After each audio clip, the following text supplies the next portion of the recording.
रानी, आजकल तुम्हारा पढ़ाई लिखाई में ध्यान नहीं रहता। बस जब देखो जब तुम कालू कौवे के बेटे जग्गू के साथ खेलती रहती हो। परीक्षा पास में आ रही है, अब तुम्हें घर में बैठकर पढ़ाई करनी चाहिए। मम्मी, मैंने अपनी पढ़ाई कर ली है और सब कुछ याद भी कर लिया है। अपनी पढ़ाई पूरी करने के बाद ही मैं जग्गू के साथ खेलने जाती हूँ। टुनटुनी चिड़िया और कालू कौवा पड़ोसी थे और एक दूसरे से बहुत नफरत करते थे। क्या तुम फिर से उस घमंडी चिड़िया की बेटी के साथ खेल रहे थे? यदि मैंने तुम्हें दोबारा उस घमंडी चिड़िया की बेटी के साथ खेलते हुए देखा तो मैं तुम्हारे पंख तोड़ दूंगा। पापा, मैं नहीं चाहता। वही मेरे पास खेलने आती है तो मैं भी उसके साथ खेलने लगता हूँ। मेरी मम्मी ने मुझे तुम्हारे साथ खेलने से मना किया है, लेकिन आसपास कोई दूसरा पक्षी भी तो नहीं है कि मैं उसके साथ जाकर खेल पाऊँ। पता नहीं मेरे पापा तुम्हारी मम्मी से बहुत नफरत क्यों करते हैं। वह यह नहीं चाहते कि हम साथ में खेलें। हमें कुछ करना होगा। दोनों बच्चे जंगल के जादुई पेड़ के पास जाते हैं। क्या हुआ नन्हे पक्षियों, तुम यहाँ क्यों आए हो? यदि तुम्हें चॉकलेट चाहिए तो वह मेरे पास खत्म हो गई है, कल फिर आना। पेड़ जी, हमें चॉकलेट नहीं चाहिए। हम आपको बस यह बताना चाहते हैं कि हमारे मम्मी पापा आपस में बहुत झगड़ा करते हैं। मेरे पापा ने तो मुझे रानी के साथ खेलने से मना कर दिया है। इसका कुछ उपाय बताइए। इसका उपाय है मेरे पास तुम दोनों मेरी शाखाओं में आकर छुप जाओ। जब कुछ समय तक उन दोनों पक्षियों को तुम नहीं दिखोगे तब वह तुम्हें ढूंढते ढूंढते यहाँ आएंगे और फिर मैं उनसे बात कर लूंगा। रानी चिड़िया और जग्गू कौवा पेड़ पर छुप जाते हैं। बहुत देर हो गई है, रानी अभी तक घोंसला वापस नहीं आई है। पता नहीं कहाँ चली गई। लगता है मुझे जाकर देखना होगा कि वो कहाँ पर है। टुनटुनी चिड़िया रानी को ढूंढते हुए इधर उधर भटक रही थी। उसे वहाँ कालू कौवा मिलता है। अरे ओ चिड़िया, कहीं तुमने मेरे बेटे जग्गू को देखा है?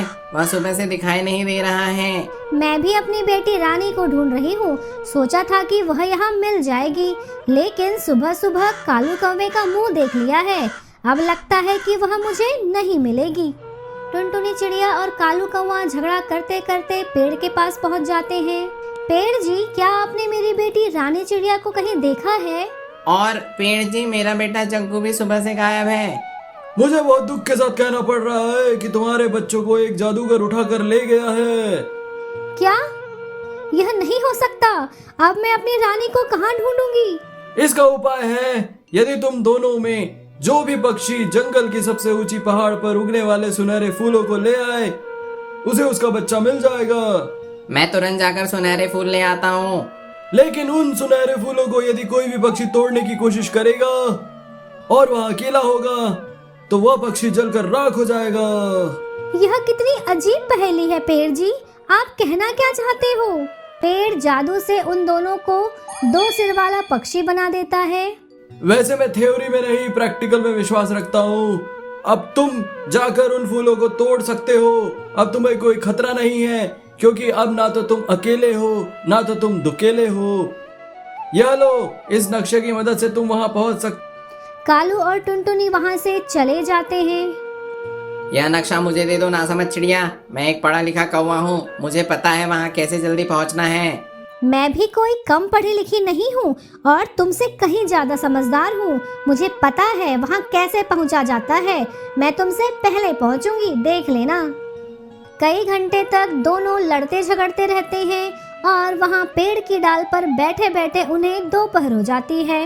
दोनों को समझ में आ जाता है कि अब झगड़ा करने से कोई फायदा नहीं।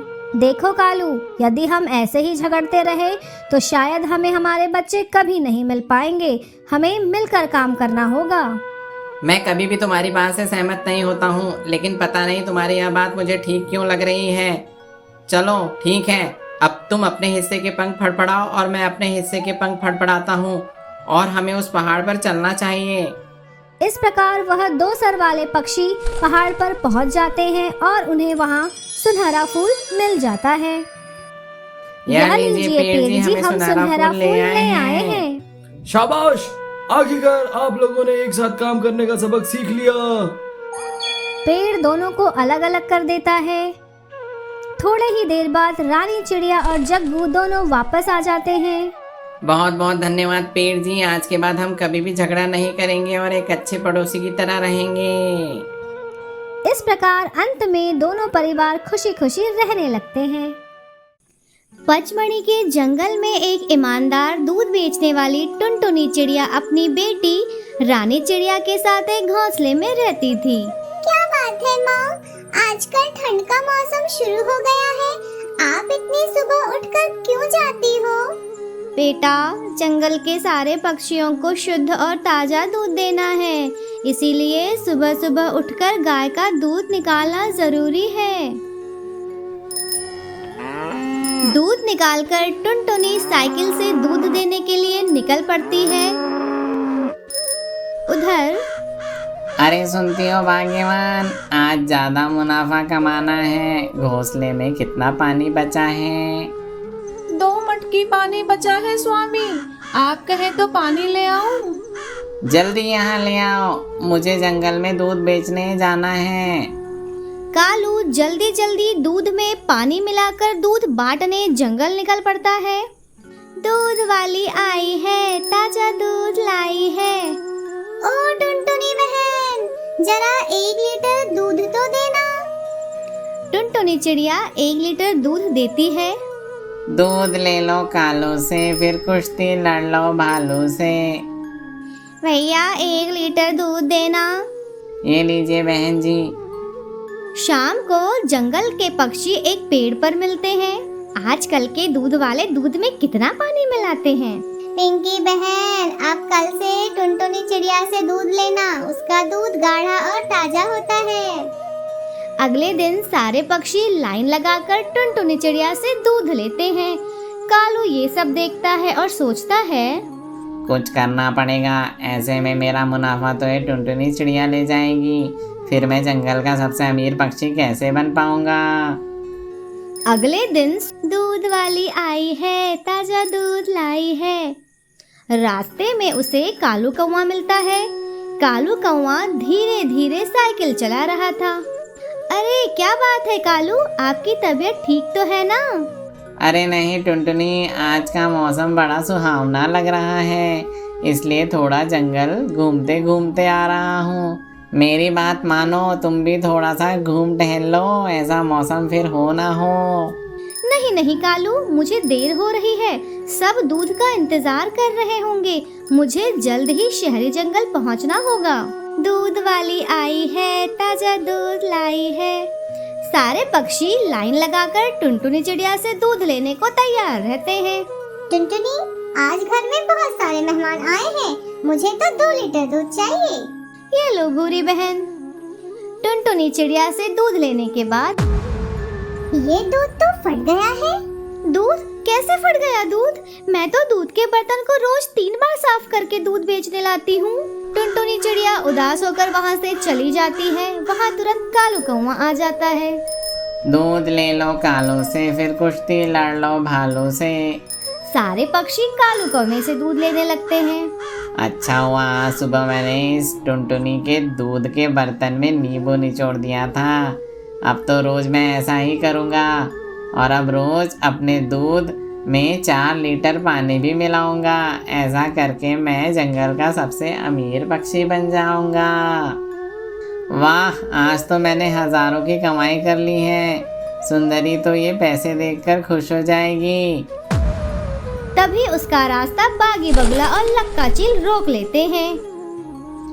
दूध वाले, आज तो तूने बड़ी मोटी कमाई की है। ये कमाई लेके तू कहाँ जा रहा है? इधर आ। तुम कौन हो?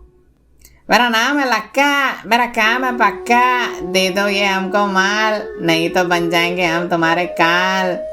बागी और लक्का चील कालू की खूब पिटाई करना शुरू कर देते हैं और उससे पैसे छीन लेते हैं।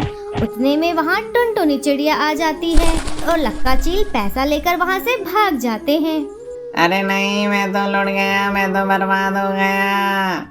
ये तो बहुत बुरा हुआ कालू जी आपके साथ, उन्होंने आपके सारे पैसे लूट लिए। ये पैसे मेरे नहीं थे, ये पैसे तुम्हारे थे। मैंने आज सुबह तुम्हारे दूध में नींबू निचोड़ा था, ताकि सब मुझसे ही दूध लें और मैं ढेर सारा मुनाफा कमाऊं।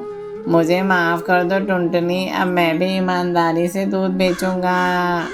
इस प्रकार अंत में कालू कौवे को अपने लालच का फल मिल जाता है और अब वह ईमानदारी से दूध बेचने का फैसला करता है।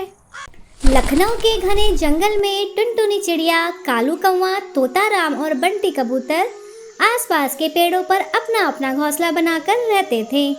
अच्छा हुआ बारिश का मौसम चला गया है, अब ठंड आने वाली ही है। सुना है इस बार कड़ाके की ठंड पड़ने वाली है। मैं तो चला खाना इकट्ठा करने। अरे तुम बहुत लेट हो गए हो कालू, मैंने तो बहुत सारा खाना पहले इकट्ठा कर लिया है। मैं भी कुछ कम नहीं हूँ, मैंने भी बहुत सारा खाना इकट्ठा कर लिया है। अब तो केवल ठंड के मौसम का इंतजार है। हम सब मिलकर ठंड में अपना अपना खाना बांटकर खाएंगे और ठंड का खूब मजा लेंगे। कुछ दिन पहले मेरे पंखों पर चोट लग गई थी, मैं खाना इकट्ठा नहीं कर पाया हूँ। मुझे तो डर लग रहा है मैं ठंड के मौसम में क्या करूँगा। चिंता मत करो बंटी, हम सब तुम्हारे साथ खाना बांटेंगे। लेकिन एक शर्त पर, तुम बाद में वह खाना हमें जंगल से इकट्ठा करके लौटा दोगे। टुनटुनी चिड़िया और उसके दोस्त ठंड के मौसम का इंतजार कर रहे होते हैं, लेकिन अगले ही दिन उनके पड़ोस में एक खतरनाक लक्खा चील और बागी बगुला आ जाता है। मुझे यहाँ खाने की बहुत खुशबू आ रही है, लगता है यहाँ के पक्षियों ने बहुत खाना इकट्ठा कर लिया है। मेरा नाम है लक्का, मेरा काम है पक्का। मैं हूँ बहुत भूखा, लेकिन खाऊंगा नहीं मैं सूखा। तुम्हें सूखा खाने की जरूरत नहीं पड़ेगी लक्का, यहाँ पक्षियों ने ढेर सारा खाना अपने घोंसले में जमा करके रखा है। हमें केवल उन पक्षियों को लूटना है। लेकिन पक्षियों के साथ मारपीट करना अच्छी बात नहीं है, हमारे पंख गंदे हो सकते हैं। उन्हें तो बस हम चेतावनी देकर कल उनके घोंसले खाली करवा लेंगे, और यदि वह नहीं माने तो हमें अपने पंख गंदे करने ही होंगे। मेरा नाम है लक्का, तुम्हारा आइडिया है पक्का।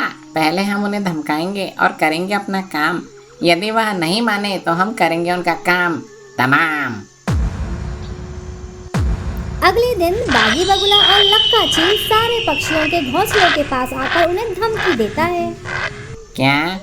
ऐसे कैसे हम तुम्हें अपना खाना दे दें? बिल्कुल नहीं, मैं तुम्हें अपना खाना नहीं दे सकता। अरे यदि तुम में हिम्मत है तो जरा हमारे घोंसले के अंदर घुस करके दिखाओ।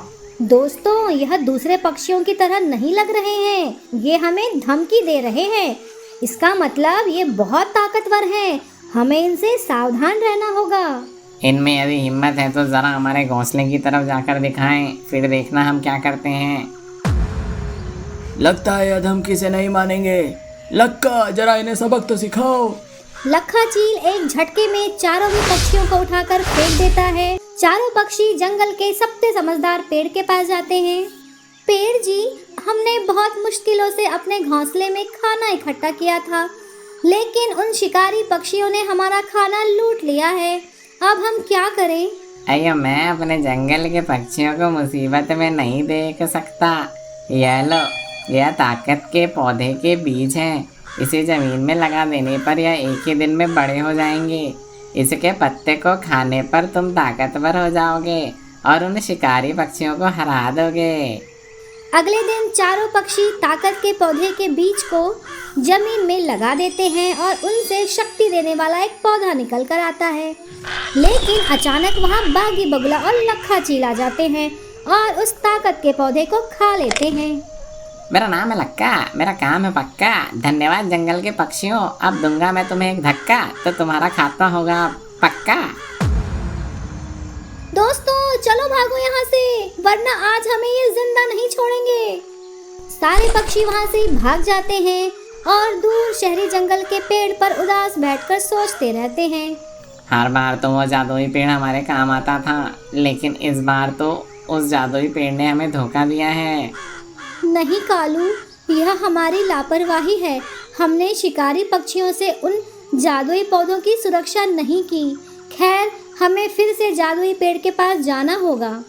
सारे पक्षी फिर से जादुई पेड़ के पास जाते हैं।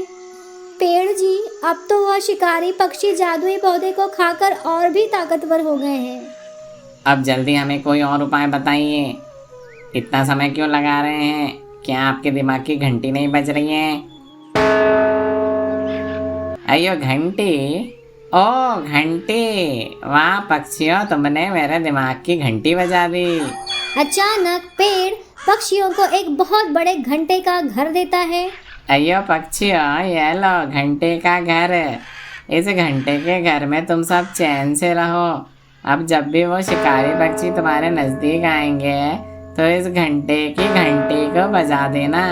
इसकी आवाज वो सहन नहीं कर पाएंगे, भले ही वह कितने भी ताकतवर क्यों ना हो। इसकी आवाज से वो हार जाएंगे। अगले दिन चारों पक्षी उस घंटे के घर में रहना शुरू कर देते हैं। जैसे ही लखा चील और बागी बगुला उस घंटे के घर के पास आते हैं, टुनटुनी चिड़िया और उसके दोस्त मिलकर घंटे को जोर जोर से बजाने लगते हैं।